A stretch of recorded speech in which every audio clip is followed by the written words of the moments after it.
Alright, so today's movie review is the Battle of Elderbush Gulch from 1913 from D.W. Griffith. So now let me show you the critic-list description of this film. Two young girls are sent away to live with their uncle, which sets off a chain of events resulting in an Indian attack on their town. Alright, so the plot, I give it a 3 out of 5. This is a short film, it's about 30 minutes long. There's not a whole lot of a plot, more of a series of events that are occurring. The characters are kind of one-dimensional. You don't really get to know anybody.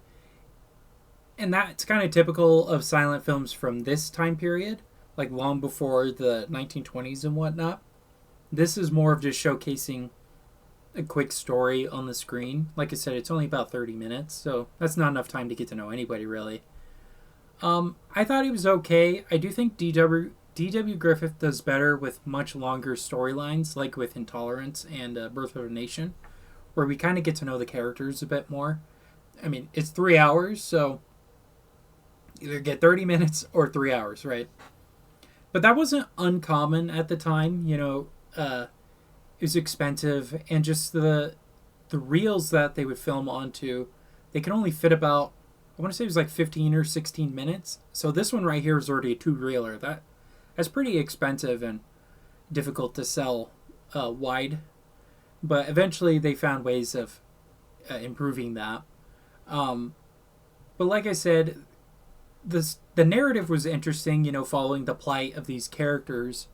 But not enough time is spent with them that we really get to know them. That's why I gave the plot a 3 out of 5. Alright, the acting. So I wasn't the biggest fan of the acting. I gave it a 2. I don't know if it's just the style of acting, because like I said, it is 30 minutes long. I like silent film acting more like the Buster Keaton style, where it feels a bit more natural. These felt very expressive because, they're reacting to the camera. I don't think there were title cards, because I don't think that was common at this time yet. So they definitely had to express with their faces and whatnot. There might have been title cards. I can't remember. But I don't know. I think acting got better with movies when there was more time to flesh out the characters. Because I know that, stage acting and whatnot, that has always been a thing. But movie acting was pretty limited at the time, it seems. And I just wasn't the biggest fan here. There weren't that many characters that I was really resonating with or wanting to root for. I don't think it's because of it being a silent film. I think it's just the nature of it being such a rush that it's hard to latch onto anybody. So that's why I gave it a 2 out of 5. Okay, for set design, I give it a 4. They looked really well, or really good rather. They look like they really were in a small town with real buildings, and they're really out in the countryside, in the frontier.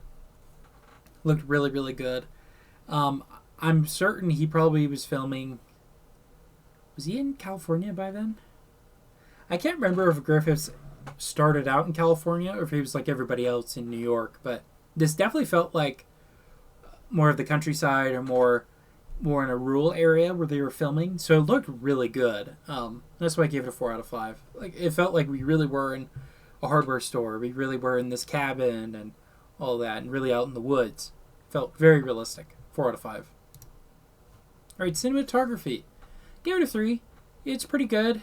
You definitely could see where Griffith was, where his strengths were becoming prevalent. Because Birth of a Nation and Intolerance have great camera angles and great cinematography.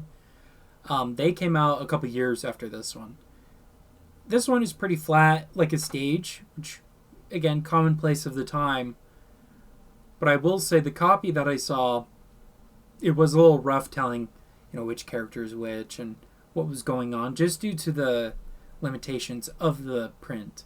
I don't know if I'll go against it or not, but I don't know. I'm just not the biggest fan of just the flat images, so 3 out of 5. Okay, music. I gave it a 3.5 out of 5. I'm not sure if the music that I saw in the film, or the version that I saw, is the original.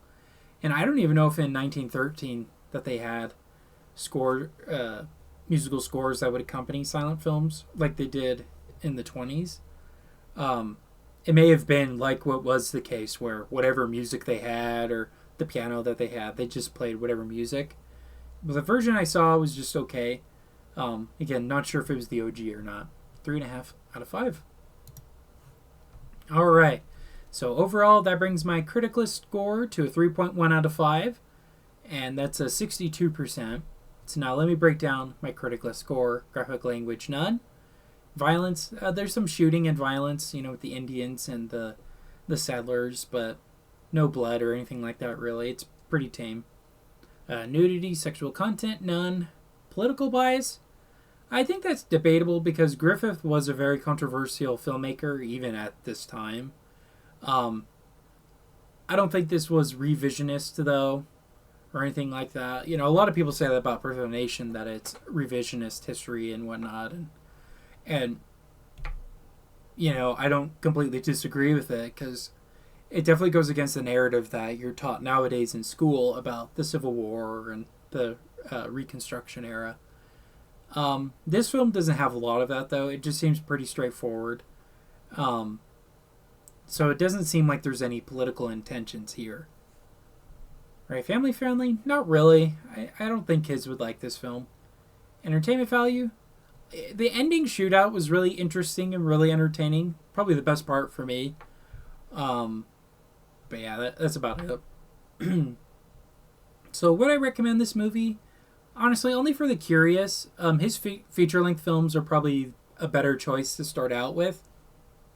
If you're just wanting to go through his filmography, like I think this is the 4th or 5th one I've seen of his.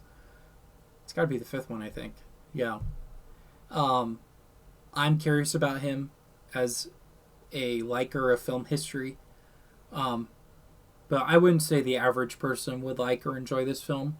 I think they'd be confused by why it's so short and whatnot. All right, well, those are my thoughts on the Battle at Elderbush Gulch from 1913, and that concludes today's movie review.